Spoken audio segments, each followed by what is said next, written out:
welcome back to our August issue of Beyond the Pages, a Sacramento Real Producers podcast in partnership with Big Valley Mortgage. I have to say, I have been so excited for this month. I have been waiting to sit down with all of you. I have gotten to have individual conversations with you guys, but last night I was rereading all of your stories, and this is a really special issue that we have here this month. So for those of you at home, those of you listening, if you have not gotten your issue in your mailbox yet, it should be coming. This is our August Real Producers issue. We were toying around with titling it The American Dream or The Immigrant Edge. Every agent in this issue and business partner are all extremely successful in the real estate community, but they also have phenomenal, rich histories and stories of how they came to this country and started their careers here. And that's what I'm really, really excited to dig into today. Just a reminder, Real Producers is a play on the word real. It is not just that you are all the true producers, true real estate agents in this region doing high volume. You're also real people. You're real humans. You have full lives and families and communities that you serve and people that love you. And that is what I think is beautiful about the Real Producers concept, is that today we're here to give our audience just a little glimpse into the real you. So without further ado, I want to pass it over to our cover agent, Diana. Thank you for being here today. Thank you for gracing our cover. Your photo is beautiful. Thank you. Thank you very much. Tell us a little bit about, before we get into how you're a big time producer and phenomenal at your current job, tell us about home. Tell us about the journey here. When did you come to this country? And where did you call home first? I was born in Russia, and I came here when I was 18 years old with my family. I have 4 sisters. I got married at 16, so I came here with my husband already. So basically, that was the great opportunity. There was a great decision that my parents made bringing us here, because we all have very successful lives over here, and I'm very, very appreciate that opportunity to be and live here. We came in America and we never moved. So from Sacramento, so Sacramento was our first city. So we live here and never move. That's amazing. And I'm sure we're going to get into what that perspective was like coming here at 18. We'll go around the circle and I'll hear from everybody, but I'm excited to dig into that. So thanks again for being here. Thank you. Hi, Praney. Big Bula. How are you? So I'm originally from Fiji, born and raised in the beautiful islands. My hometown was Nandi. I went to primary school, high school. Big shout out to SVC, all the ethics I got from there, utilizing it today. Finally moved to the States when I was 19 in 2015 November with my mom and dad. So it was immigration visa, took about 11, 12 years. By the time we got it, I could only move with them. My siblings, I'm youngest of 4. When I say youngest, I mean youngest. There is a big gap between me and my twin sisters and my older brother. Okay. So by the time we got the visa, they were married, had their own families. So it was just me, mom and dad. So now looking back, when we first did arrive, the America wasn't the America that, people who came in the 80s, 90s, early 2000s, things were still cheaper. It was different. It was tougher and something my parents and we did not plan for. But looking back now, I'm glad we did what we did. And because like I said, there was nothing wrong in Fiji. Sure. It's a beautiful paradise. Going back now, I'm able to do things as a tourist because I can afford it. But living there, I couldn't. So just those things. And now America is home, Sacramento especially. And that's kind of where my journey is from. I love it. Thank you for sharing. All right, over to this side of the room. Ronnie, Kaldani, tell us a little bit about you. I was born in Tehran, Iran in 1987. My family wanted a better opportunity for all of us, but specifically me because I'm the only child. So they decided we were going to move to the States. That process in the late 80s, early 90s was a little bit time consuming and difficult because of the lack of technology, internet, everything was done with mail correspondence. So we were in refugee camps for a couple of years, different countries, which was tough, but also the greatest thing ever. Once we were vetted and allowed to come over to the United States, we moved here straight to Sacramento. I was 6 when we got here. And because I didn't have any siblings, it was just me, my mom, my dad, and my grandma. I kind of spearheaded everything, which was a challenge, but also a pleasure. You kind of grow at up 6? fast. Yeah. Yeah, you're learning the language first, Sure. writing first, cultural norms first, which is very, very huge. You're coming from a completely different world. So there's things that are done here a completely different way. And you have to kind of educate everyone down the line.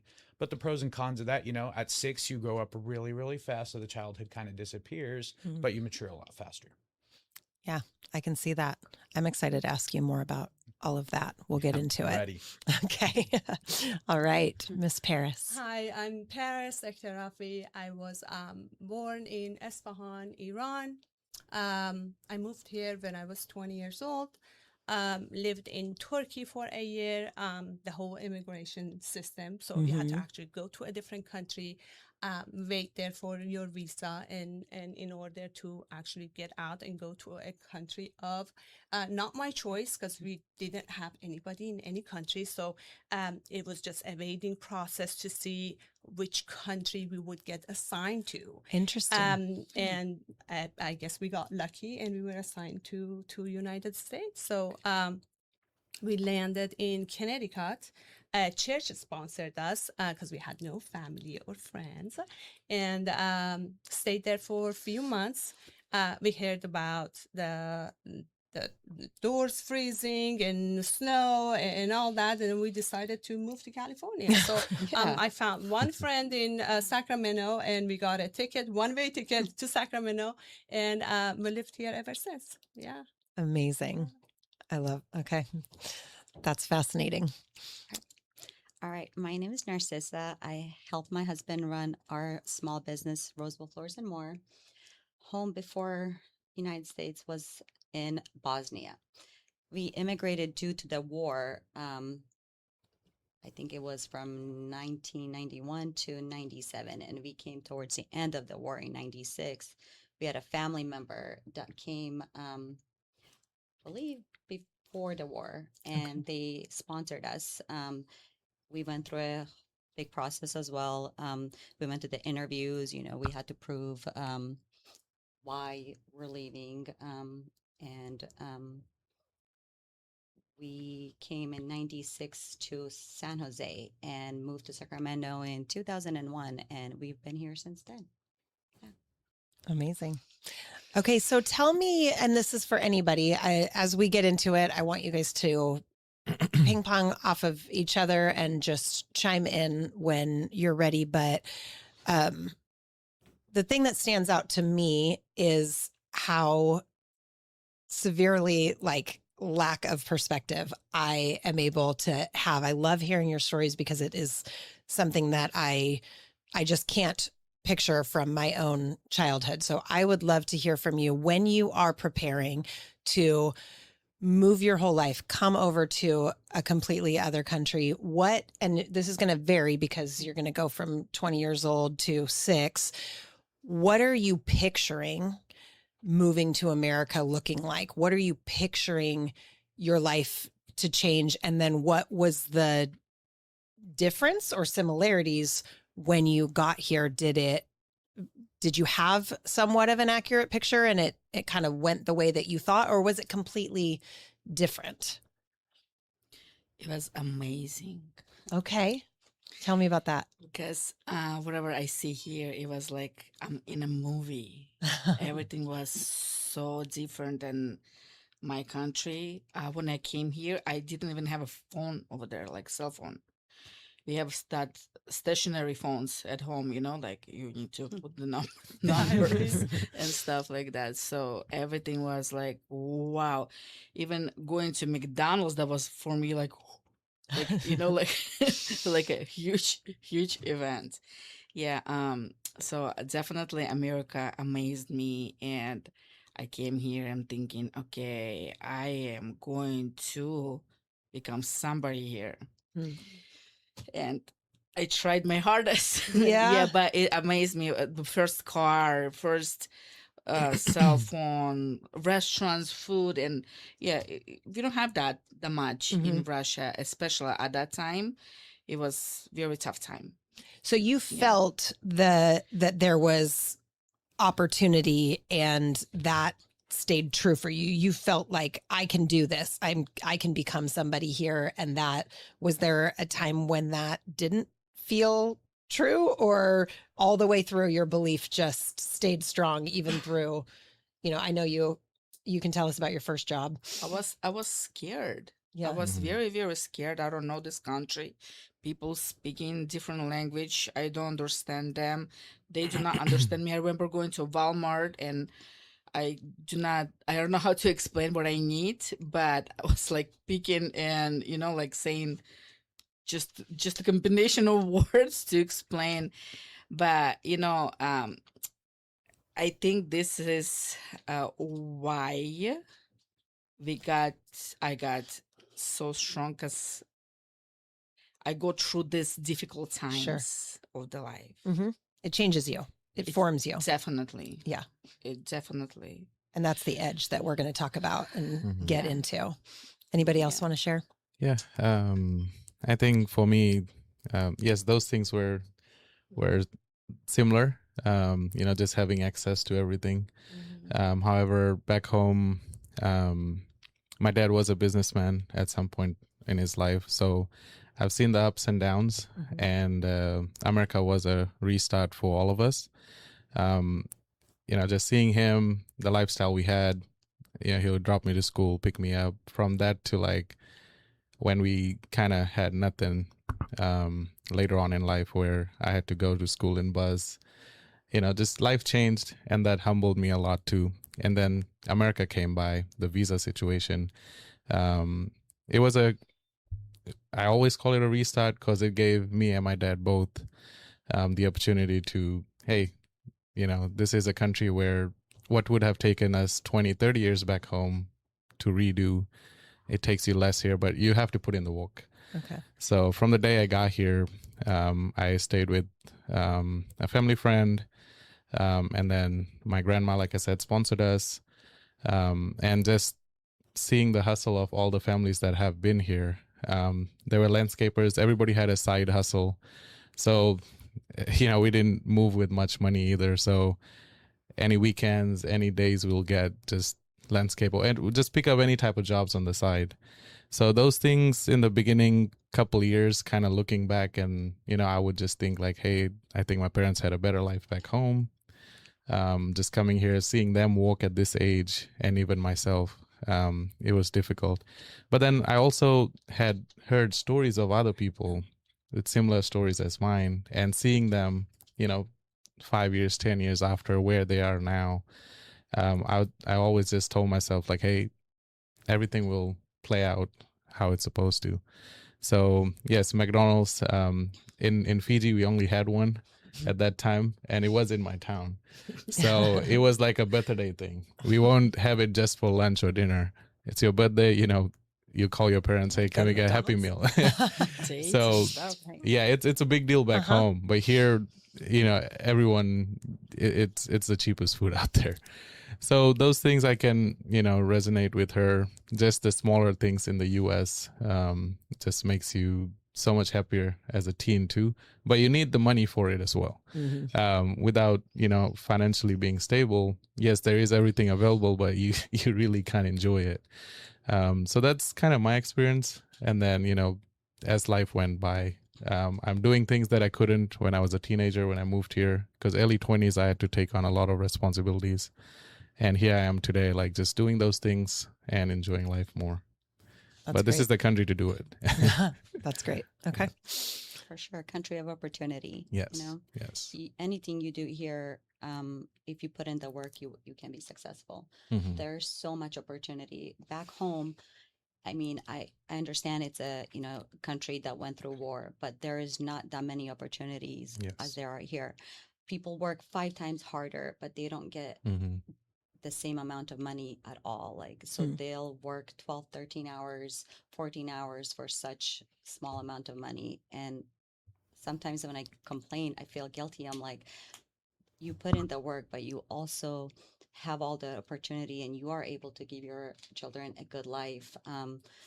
For me, my kids are in competitive sports, just that alone, how much it costs. But you are able to do that because you can make the money here as long as you put in the work. Yeah. You know, so it's worth it. That's great. That's a beautiful perspective. Sure. A little different for me. That's fair. I, Let it be I guess different. when I moved here, I remember the first. So we went to not New Haven, East Hampton in Connecticut, which was a very quiet, small town at Lakeview House that we stayed in, and for me this was it. This is America. So I guess I had a very comfortable life. Okay. And when I moved here, you know, I was like 19, so I was older. I experienced all that, you know. I had a rich family back home. I was very spoiled. For me, it was a love story. I fell in love with someone, and then we got married, and I moved. Okay. So it was one of those. I never worked in my life. I finished high school, and then I was hanging out with my friends. So moving here was like, oh, well, now you have to have 2 jobs. You have to learn English. You have to go to school. You have to do it all. And I'm only 19, you know. So, and then moving to Sacramento, I remember, you know, my husband and I were, oh, well, this is Connecticut. We're going to go to California. You know? We moved to Sacramento, and then we just looked at each other. We're like, This is California? Because all I had pictured was all the tall buildings and Hollywood. movies, Hollywood, all the fashion. Surfers. And I was like, oh, okay.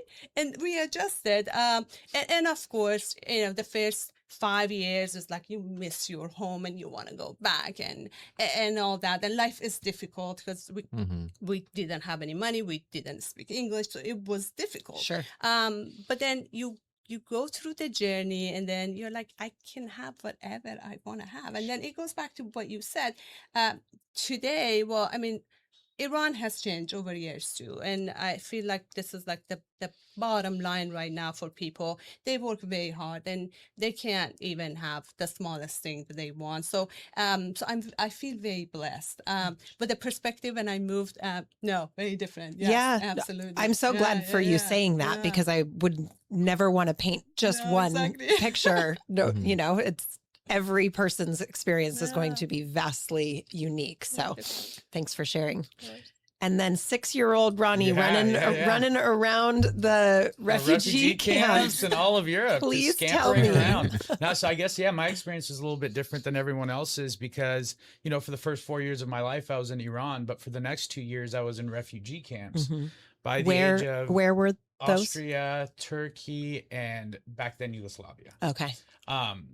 What's interesting is you pick up a little bit of languages everywhere you stay. So you just get so educated so quick. But I think the operative words, you know, that you're talking about is perspective and opportunity. If you have your hand in warm water your whole life, you'll never be able to explain what cold water feels like. Right. And so that's what's really hard with, you know, when you try to explain it to Americans. Yep. Sometimes life can be tough here and this and that, but you really don't realize how good you have it. Yeah. And the other word is opportunity. Here, I moved here with one shirt when I was 6 years old. And at the age of 22, I had my first house. You just literally can't do that in other countries. There's just no opportunity. That's why it's such a safe haven here. If you want to come here, work hard, you can have whatever you'd like.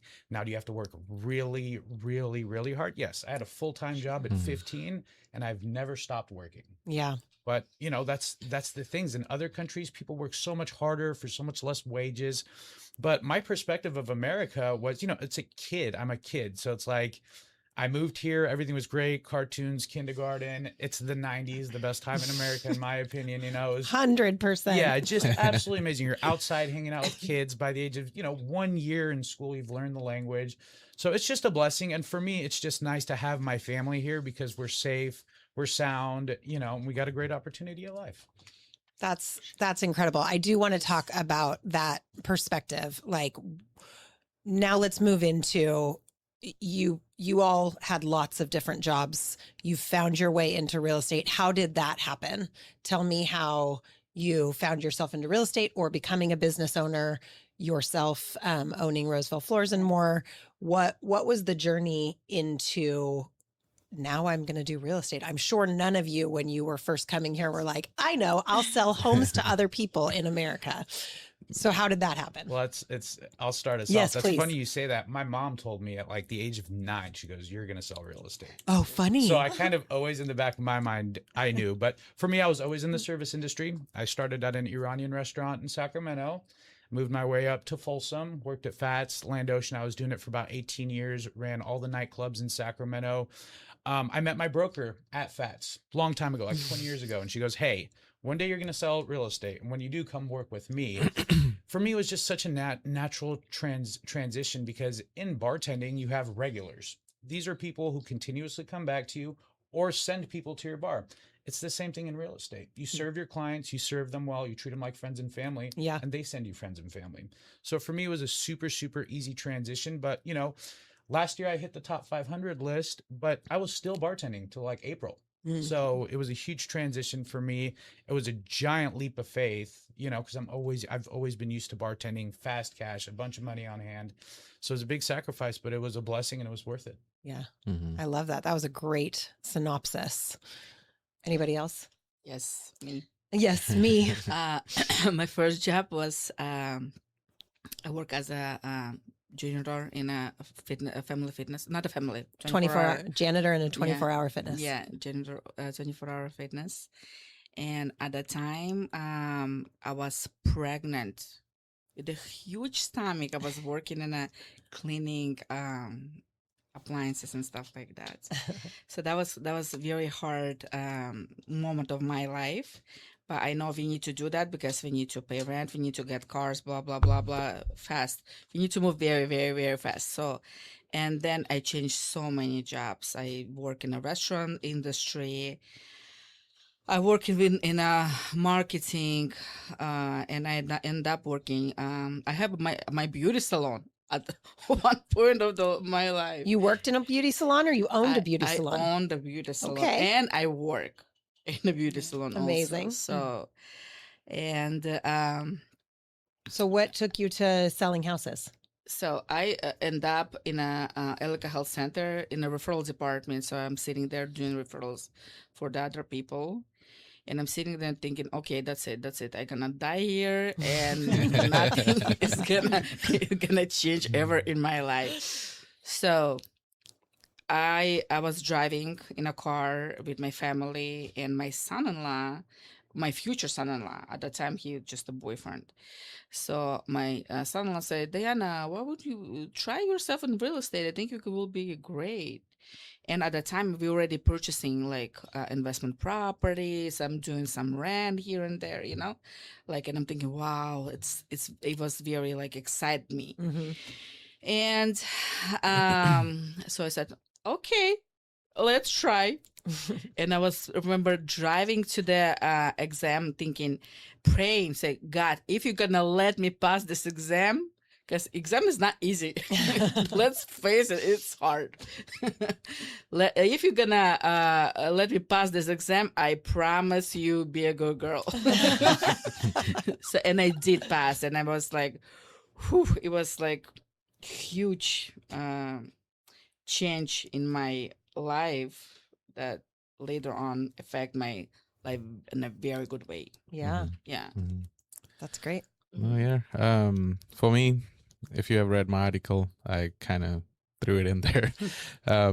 Coming here, it was winter. We all, I think, came from warmer countries, especially me. I hate wearing socks, flip-flops all day. So coming here in the winter, not having a driver's license, I think not having driver's license in the U.S., you're handicapped. You can't do anything.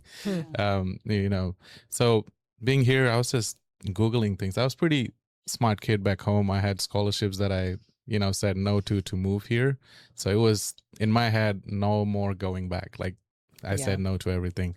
So here I'm just, Googling highest paying job, this, that, just, figuring things out. So that's when I learned all the roads, just staying home while I got my license. So even at that time when I moved, getting a job at Walmart and Target, you had to know someone.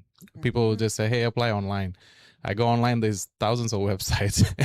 And then same for my parents. So I started working at Folsom Lake Toyota. As soon as I got my license, I remember my interview till this day. They asked me, they're like, can you drive in the snow? Can you drive on the freeway?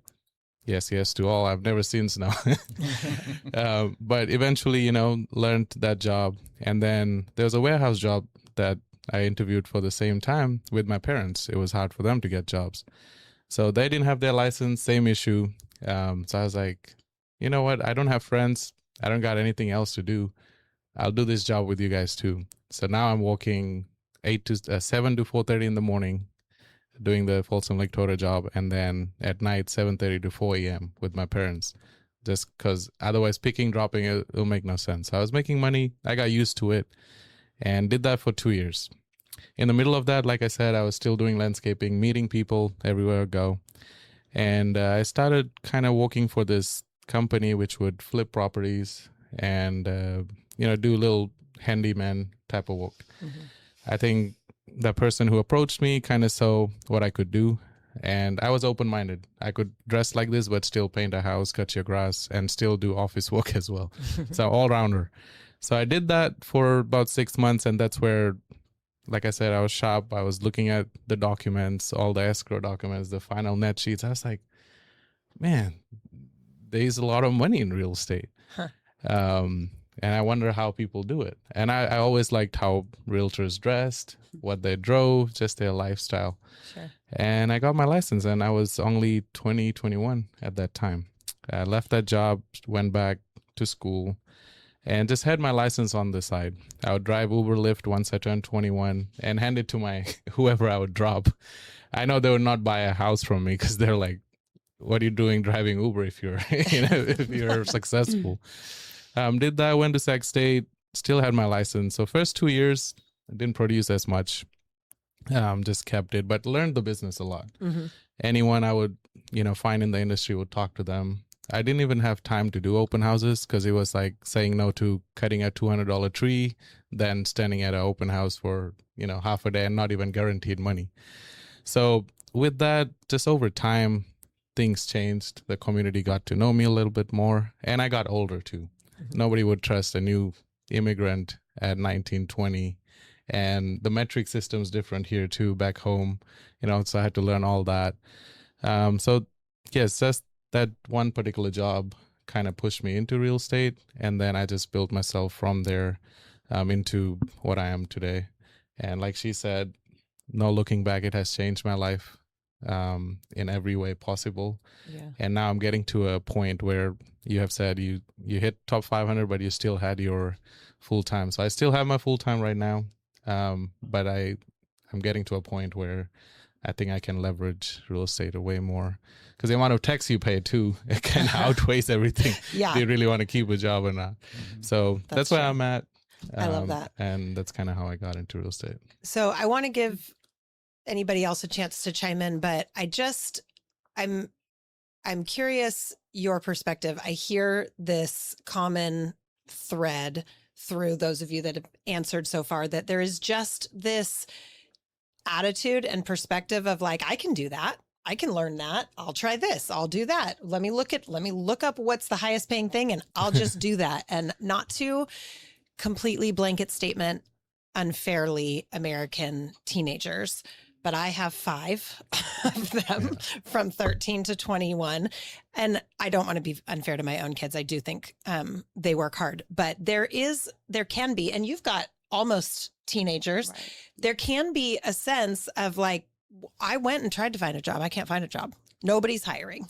There's no way to get a job. And so I think my question for you all is a little bit of that, which came first, the chicken or the egg? Like this perspective, this can do, I'll just go out and work 5 jobs and I'll make everything happen. And there's this ability to dream that I'm hearing from all of you. You all have vision for, I think what I see a lot from kids just raised here is like a one-track path. Well, I'll just do what my parents did, or I'll just, go. There's not that same kind of, wow, I could be or do anything, and you're not intimidated to try. So where does that come from? Does it come from your family of origin? Does it come from the fact that you moved here and therefore you went through and changed things that actually changed your DNA to be that type of person that dreams? And it's probably different for all of you. I know, Paris, your story is a little different. So, and I'm going to jump in this one too. And I feel like this one was a little different too. That when I moved here, yes, all the struggle that you experience, coming from a loving, warm family to a country that you don't know anyone, start learning all that, trying to get a job when you really don't have the education or the ability to do it, makes you stronger, and it makes you confident when you get your first job of like, oh, I could get that job.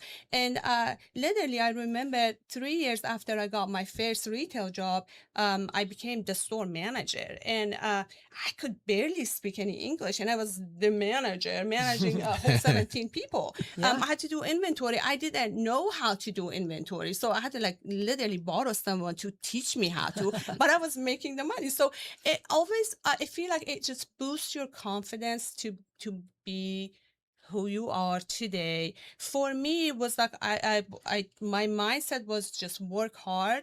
It wasn't, I believe in myself and I can do it. And I wasn't confident for a long time.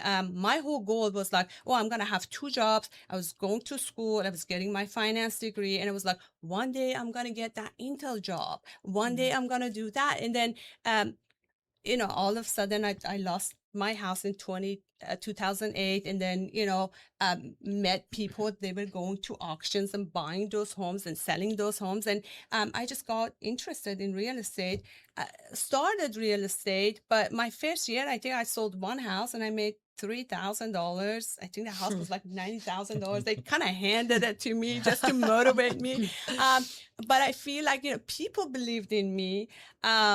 And I didn't for the longest time. And really, I had my real estate license since 2011 while I was finishing school. And, my dream was something else, was a corporate job. And 2015, I graduated and I got a corporate job for 1 year, and I hated it. And then I was like, no, I'm not built for this. But I feel like at that time, confidence was there. I had the personality out. I wasn't shy anymore.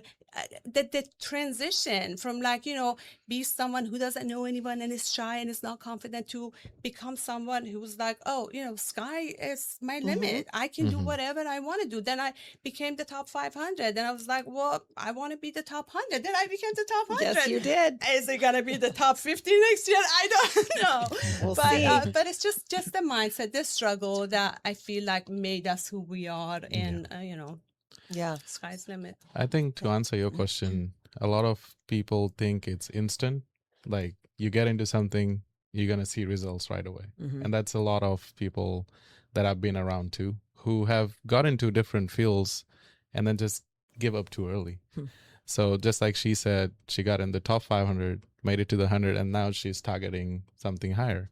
So I think a lot of Americans, what we show on social media is where we are now.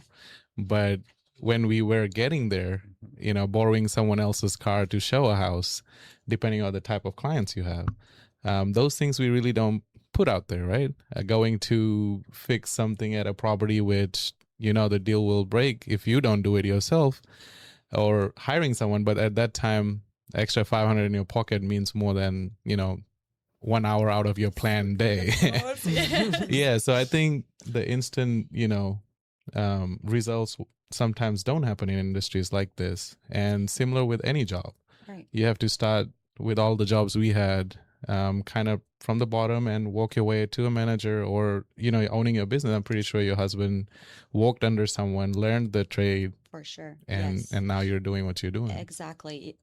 That's absolutely right. He worked for a big chain company for a very long time, and they kind of just went out of business, and he was stuck not knowing what to do. Right. And he was uncomfortable, and that uncomfortableness made him open up his own business and thrive, So it's like when there is a struggle, and it's like you want to come out stronger from it, and you push yourself, and that was how we started with our business.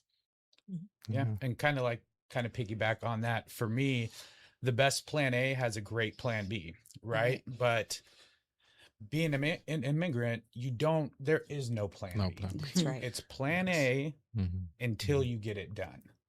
And that's kind of the most important thing. Like I noticed earlier, you're like, your kids go out and they're like, there's no jobs.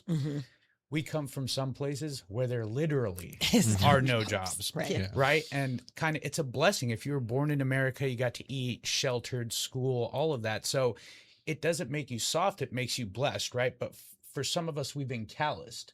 So by that young age, life has been so tough.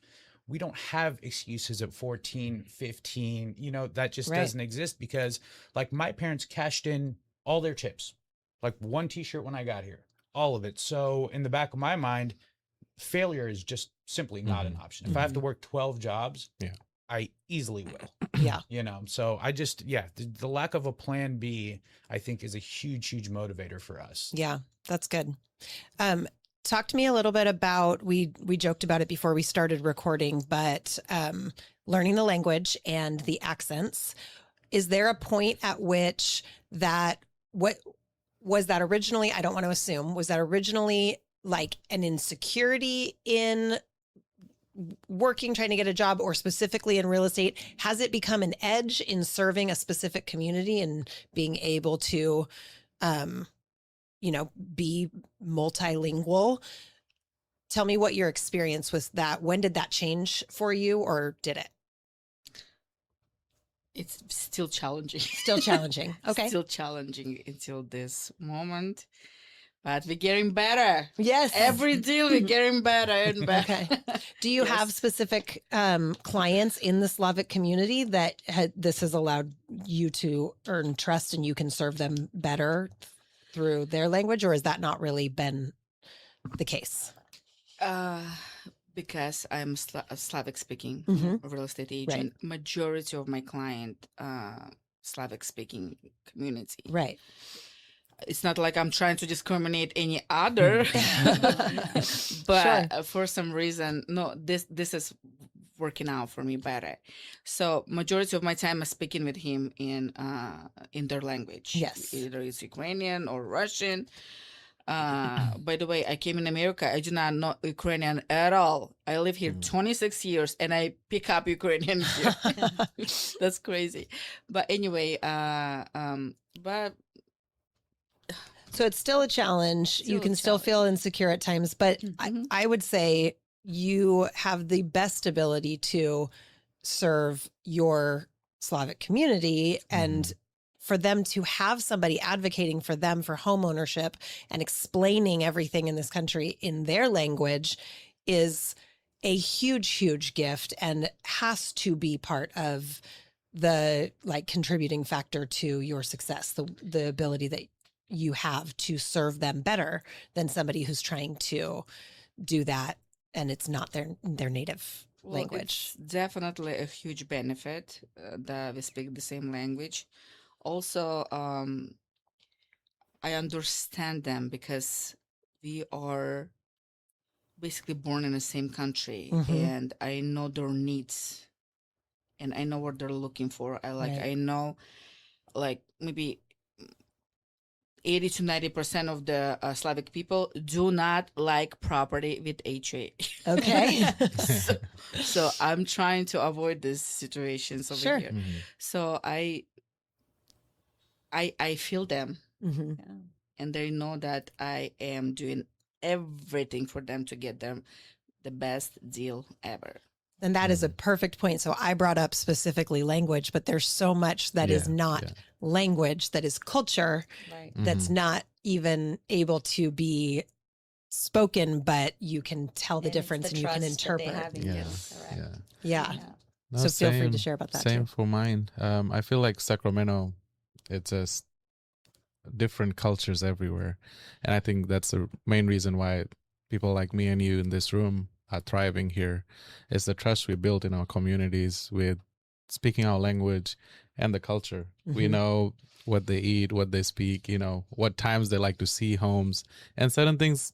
I think time is very important in the US. So you don't want to waste people's time. We know, like in my culture, most of the people love not facing homes.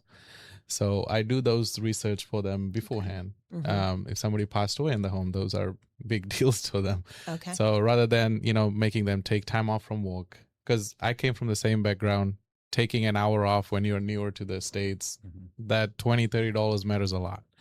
So just having that touch to the type of business we are doing helps clients, and it just builds trust a lot more. I do speak Fiji Hindi and English, and English was second language, but I'm so happy that back home, all our schools, English was pushed a lot. If we spoke in any other language, they would literally hit us or we'd be fined for. But I'm so happy here now that it gave me a step further than learning the language first. So hearing her story, I can use that for my parents. It was so hard for them to find jobs. Not only English, just like all the assets around you too, just being able to use your phone, know how to operate, Microsoft computer. So I think with the language thing, I tied it into my experience with lending. That's why I got into lending, because I feel like a lot of my clients would ask me those questions, which I was answering for them for, they wouldn't want to go to the lender I would refer them to because they're more comfortable with me. So that's how I kind of got that license to help, some of them out. And then I come from an accounting degree background too. So all those kind of is the language I speak, which helps my clients. That's good. Yeah. I think I may be the lucky one here. Yeah. Because when I moved when I was 6, there is no, accent or anything like that. And if I didn't have this beautiful nose of mine, no one would even know I'm foreign. Right. But for me, it's actually really, really nice because I relate with essentially all immigrants because we're all from different places. And my fiance and I talk about this all the time. We all still have similar cultures. Yeah. Like the foundation is very, very similar, right? So I find myself easily being able to get along with clients like that.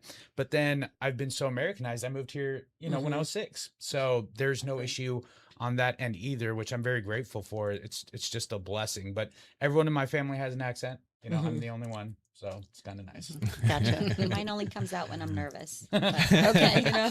It truly does. But I was also 9 when I came here, so I was hoping it will kind of be gone completely. But was there anything that you remember that was like a lost in translation sort of situation when you first, whether it's, childhood on the playground or something with your clients that you had to learn the hard way?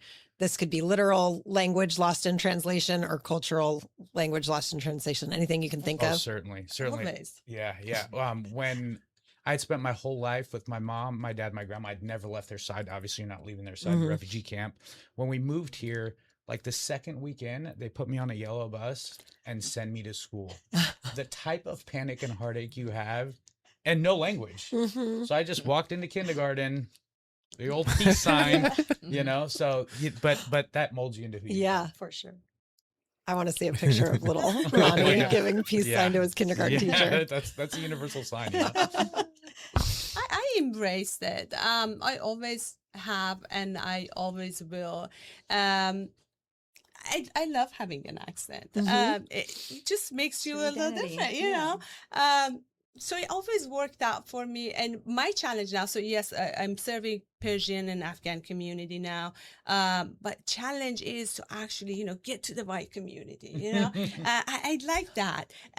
Learn more, be able to communicate. Yeah, that is a challenge. So 10% of my clients are usually, English speakers, and the rest are Farsi speakers. And no, I mean, I love it. I love the challenge. I love the accent. I love it.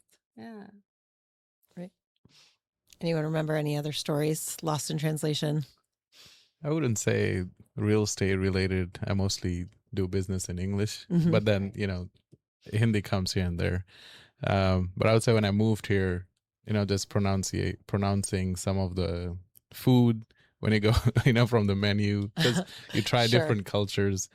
Same thing with her. I would just point at things because I really didn't know, how to say it.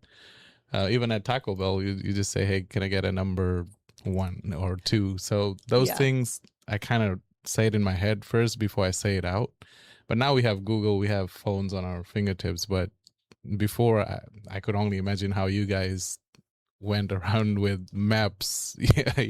Same for language. My grandmother, it's funny you say that. When we moved here, God bless her soul, at the age of 8, she gave me what she thought was her version of a note. And she goes, go ahead and go to the liquor store and get me some liquor. I go, Grandma, in America, you got to be 21. She was shocked. Just shocked. She goes, are you serious? I'm like, yep, I can't do that for you. But it's just little moments like that. And now they mean everything. Yes. But it's just little things like that. Yeah. I love that. Narcisa, I want to get a chance, just turning the conversation just a little bit, to talk about Roseville Floors and More and your company, how you serve the real estate community. You have fantastic craftsmanship and quality of service. I know it's your passion to work directly with real estate agents and help them either get homes prepared, help them serve their clients where they can actually give a small business owner's reference, and those clients can know and be confident who's going to be in their home, tearing up their floors and laying down new ones and all of that. So tell us what you specialize in and what you do. Okay. So, we own a flooring company, and, sorry. Oh, sure. So how many of you is it a part of your, when you come in, a client's wanting to list their home, are you recommending they need to do certain upgrades and whatnot to get the house ready for listing? Is that a pretty standard? What are the main things that you would find this would make a big deal as we're getting the house ready for listing? Is flooring one that you think about, or are you talking to them about, let's just leave this and let the new homeowner? I think the market's a huge dictator, right? If it was 2020, 2021, you could sell the house if it was on fire. Right. And then you have today's current market, which is definitely a buyer's market. So you have so much more leverage. So then on the listing end, when you go in there, you're explaining that to your client, right? You're, look, we are all products of the market. In this market, it's a buyer's market. So we really need to be dialed in. Flooring is a huge thing. Huge thing. Flooring, paint, upkeep. Flooring is one of the first things they see. The outside of the home is one of the first things they see. Sometimes people think it's the really, really big things. Sometimes it's as easy as just landscaping, manicuring, cleaning, staging, all that kind of good stuff. I showed a house the other day to a client. We walked upstairs and there was a fork on the ground. So it's literally small things like that. But flooring is essential. You know, you either change it when you buy it or change it right after. You know? So it's part of almost every transaction. So as an agent, what do you need if you are bringing your client to, you're saying these floors got to go. What are you looking for in a partner that you're going to be able to refer to your client? For me, it's always kind of the communication between the flooring company and the client, right? Because the flooring people are the experts in that world. So I can't do a good enough job explaining, all the layers of the onion of flooring. But when my flooring company puts the client at ease and explains everything, I think communication is the most important thing in all of our sports. Absolutely. That's all it is. It's communication and meeting standards. Right. And I think that's what I look for. Everyone's got the, same access to the same floors and same things like that. It's service and community. And timing Yes. and price. I agree. So, like, networking is such an important part of growing a business. For us, we have a lot of realtors that we work with, and like you said, communication is the most important part. Let's say one of our realtors, they put us on a group text with the client and themselves, and they explain to us what they need. And of course, my husband is the expert in that, so he takes care of all of that. But it's like building trust and communication, and just going the extra mile, so that way that it can also look good on the realtor, that they do have a reliable partner that they can call over and over again, and the job will be done in a timely manner and whatever the scope is. Yeah. And that is what I love about the way that we work to build our partnership, and the people that the business owners that we allow into our partnership, having that concept of, I am an ally of you as an agent. I'm not going to kill the deal by freaking your client out. I'm going to make this seem like this is no big deal. For sure. We together, we got this. The client can rest easy and know either their house is going to sell, or I can put an offer on this house, and once I buy it, the flooring people are going to come in and give me the beautiful floors that were making me think that I couldn't buy this house because the floors were so ugly.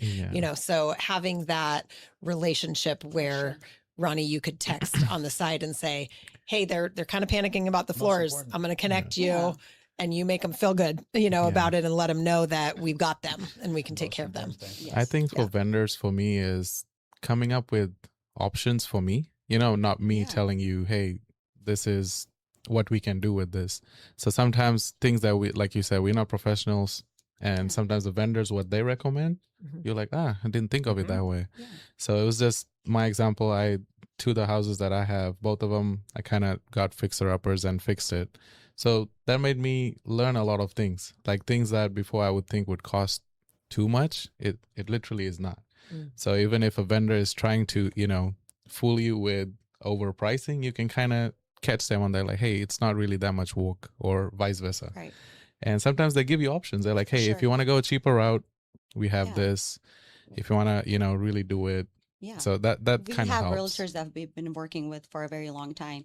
Even if they're trying to get the deal, sometimes they take my husband along to like give them option. Hey, this is how much it's going to cost you for this project. So that way that they have a better, understanding before even listing the property or whatever, the situation is. But I just think being a reliable and honest and going above and beyond for your clients and your partners that you're working with is so important. And it's very, crucial part of owning a business. Yeah. I appreciate you saying that. And I just wanted to give you the opportunity to share that, because you guys have been really great partners with us for a long time. And I know how genuine you are in your kind of mission to serve alongside real estate agents in that. So, thank you. Question for all of you. Somebody out there is listening to this podcast. They read this and they just moved to this country, or maybe they're parents and they have just moved and they have young kids and they're wanting to give some advice. What are you sharing with someone who has just moved to this country about what their life can look like 5-10 years from now, and what would you have wanted somebody to share with you? What would you just give me what you're sharing? I believe if you are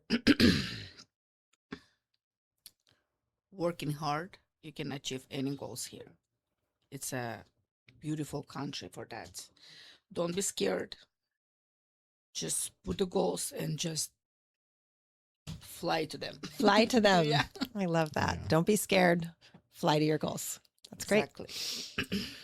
For me, I think work ethics is very important. That's something you cannot teach anyone. Mm-hmm. You yourself know where to improve and where not to. Just those things we learned as immigrants from our parents too. Even if the job is, low wage back home, they'll still show up 30 minutes before so that they're not late. And here, somebody's getting paid, the higher dollar. But if your work ethic's not there, you're not going to go too far. The other thing is what's meant to be will happen at its own time. Okay. That's kind of what I go off of. I don't ever get jealous of people. I don't ever compare my life with anyone. Same goes with my love life. It just happened when it happened. I have a beautiful wife now, and you know whatever is meant to be for you will find its way to you. But you do have to do and put in work and do right while approaching that. The last thing I would say as a youngster, and you know, you have your phone in your hand, that's your tool. You can listen to everyone, but do your own research and see what works for you and your situation. People could tell you, hey, invest in this, do that. But if you really are not there financially, don't be doing those things where you're taking steps backwards. So listen to everyone, but do your own research before you take steps. I love that. Yeah, that's so funny you say that, because my thing is, and you should never assume, right? But I always assume immigrants that have moved here, they are going to work really, really hard. Seldom have I met an immigrant I just go, wow, you're a really, really lazy person, right? The thing that, you know, I know it was prevalent in our culture, we're always afraid of the rug being pulled from under us, right? So you're always trying to put together this huge savings account.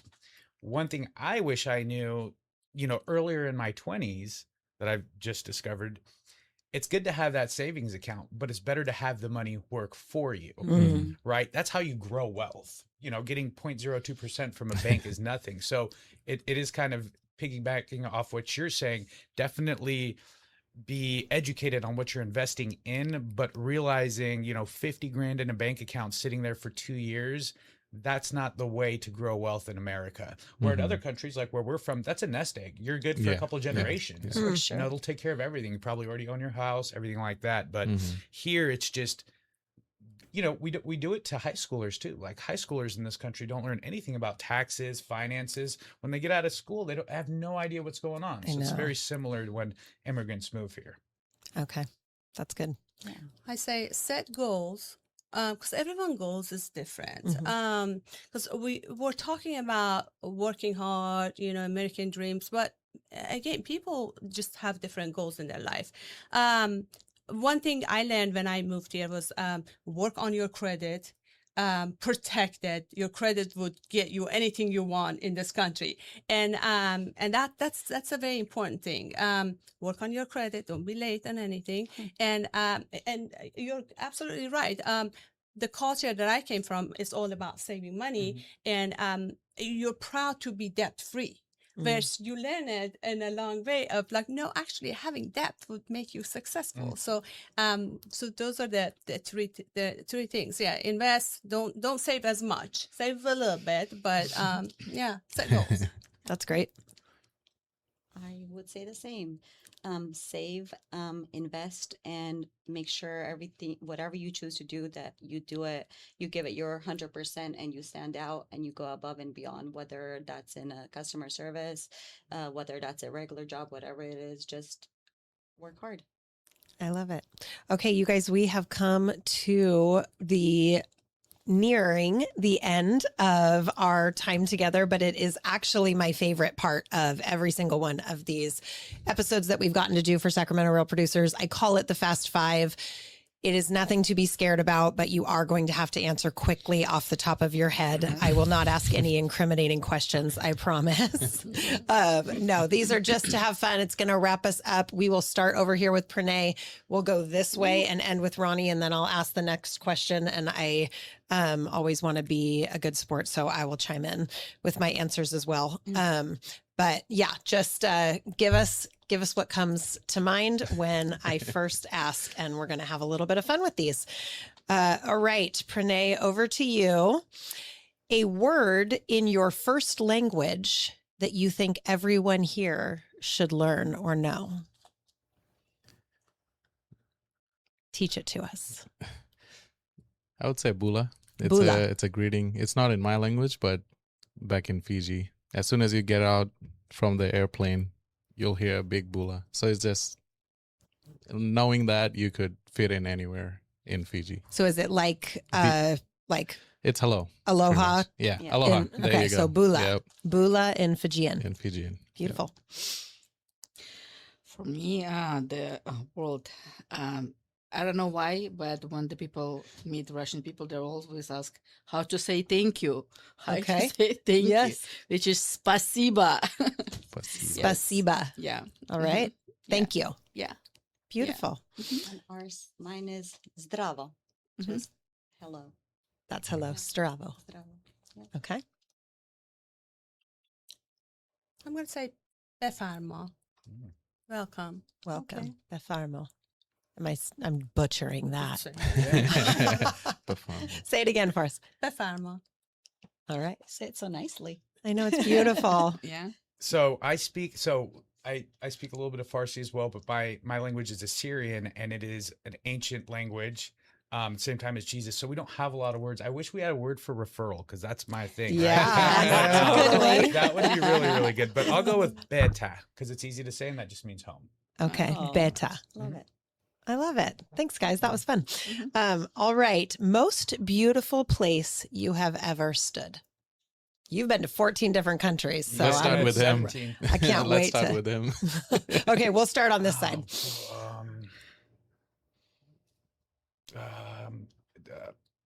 Probably it's a very generic answer, but it is beautiful. Santorini's gorgeous. Like Santorini's gorgeous. Germany's awesome to live in. France is cool to eat at, and Colombia is beautiful too. But Santorini, when you're just sitting there with all the white and all the blue, and you're relaxing, not doing your tourist thing, it's gorgeous. I say Paris was just the most beautiful city in the whole world for me. Yeah. I love it. Okay. Amalfi Coast, Italy, and Croatia, of course. Very pretty. I love that. You really stole mine. I was going to say Greece, Santorini, but I will say Milos, the island of Milos in Greece. We were up on the big white, like rock caves jumping off into the ocean, and it was stunning. So, I would say Hawaii sunset. Okay. Hawaiian Something sunset. very relaxing. I have a happy moments there, so yeah. Perfect. I would say there's a lot of places in Fiji, which I've discovered, like I said, going back now. While not living there, I couldn't go there. So Fiji is one of them, hidden paradise. But for here, I would say Alaska. It just felt like we are in the humans are in the cage, and all the animals are just out. Yeah. So it's just untouched greenery and just beautiful. I love that analogy. That's a bucket list for me, is I Alaska. proposed to my fiance in Alaska. Really? Yeah. In front of this. It was so cool. We went on a waterfall tour, and the waterfall I chose to do it at was called Bridal Veils. Okay. Pretty perfect. That's how I know it'll work. Yeah. That's awesome. Congratulations, Thank you. by the way. That's coming up, right? November 6th. November. Oh, wow. Awesome. I'm right after, man. Are you? Congratulations. December 4th. Oh, look at you guys. I know. So Expensive close. year. Lucky women. Are you bringing your fiancés to the awards? Oh, yeah. Yes. Perfect. Yes. I love it. How fun. Okay. A dish that instantly tastes like home, like a meal that instantly tastes like home. Borscht. What is Oh, that? I love borscht. Borscht is a Russian beet soup. Okay.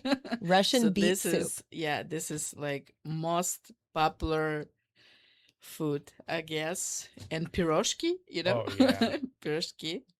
Yeah, so Okay. the borscht. She knew instantly. Yep. All right, start that way then. So are you saying other foods that Yeah, taste like home? just for you, Uh-huh. what food, what meal instantly feels like home? I think it's called palau. Okay. So it's Indian fried rice, pretty much like biryani, but it's a Fiji thing. Okay. It's pretty good. Ronnie? This sounds so generic. I used to work at a place called Famous Kebab in Sacramento. Okay. I I'm love telling Famous you, Kebab. It is for me, you put me in front of a kebab kubida, which is like 2 skewers of beef with rye. I mean, that's how I had So it last good. night. Yeah. Okay. Famous I'm gonna go there kebab. today. Famous Kebab in Sacramento. If you're in the Sunrise area, Sharzad. Okay. Sponsored by Good to know. I love it. Amazing. Kubide. Every time. Yeah. Same thing. Same thing. Yeah. Okay. Cool. So, I mean, pasta. Pasta. Yeah. Any, like, come on, red sauce, green, like what is pasta White to you? sauce. White sauce. Okay. Agreed. Yes, Alfredo sauce. Alfredo sauce. Yeah. Yes. All And right. bread. I mean, our food is just kind of Mediterranean food Mhm. too. So Okay. Yeah. Good. The first big purchase you remember making that made you feel like, wow, like I can afford this. I might be okay. I did this. I made that purchase. I would say my Lexus, when I wrote that check and just being able to not have a payment, just bought it outright. I was like, okay, we're doing things in life now. Yeah. Amazing. So, had my dad there. It was I felt just exactly what you said. Yeah. Mine, when I was younger, my Mercedes, because my parents said, absolutely not. We're not buying you a Mercedes, but you can have our older car. And I said, no, I'm going to work hard. So I bought my first Mercedes at 18. But now, I mean, it was my home. Amazing. Yeah. Yeah. So I think, for me, well, my first car was, of course, a big deal, but it was more of a necessity. And my biggest purchase that I did for me was a Michael Kors bag. It was $500. I had a picture on my phone. And the first day that I could actually afford and buy it, that was just the moment of I did it. Yeah. Yes. I love that. I love that. I had the car thing too, but I Yeah. think the thing that was probably the most important purchase of my life is when I bought that house at 22. The economy had collapsed. Me and my best friend bought it together working at the Olive Garden. And that's kind of, I feel like, when my adult life started, because I was like, wow, I could buy a house. Yeah. Right. I love Same. that. A car, of course, because it is necessity. But when I sit in my own car, I think, wow, I cannot believe it. This is happening. But when I feel actual financial freedom and I can afford stuff, it's a Cartier bracelet. Okay. You know? Yeah. So I treat myself for Exactly. something that I don't really need, Right. Yeah. but I want it. Okay. Yeah. That's that moment. That's what Yeah. I'm talking about. Great answer. I love it. All right. Last one. Take some time, chime in when you're ready. But for you personally, because I think it can be defined a lot of different ways. And we've talked a lot about this today, but fill in or complete this sentence for me personally. The American dream is blank. For me, the American dream is to never see any family or friend of mine struggle, because I can stop that from happening. For me, American dream is having opportunity to serve other people. That's great. That you already have everything that you need and you have extra to serve. For me, American dream is having financial freedom. For me, is being content with your life and spending as much time with the loved ones while they're still around. Because sometimes chasing financial freedom, when you have it, they're not around. Like my grandparents, I have a solid property which feels like Fiji here, but I don't have them to share it with.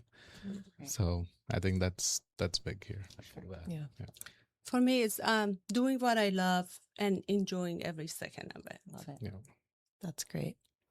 You guys, thank you so much for being vulnerable, for taking the time out of your week to come and talk with a room full of people that you didn't know prior to this morning. I'm so thankful for all of you. For those of you listening, thanks for joining us. If you have not yet read each of these fantastic business owners and agents' stories, go on our website at sacrealproducers.com. You can download the digital copy if you didn't get yours in the mailbox. And we will see you all next month back here. Thanks for being here. Thanks for having us. Bye, guys. All right. Thank you.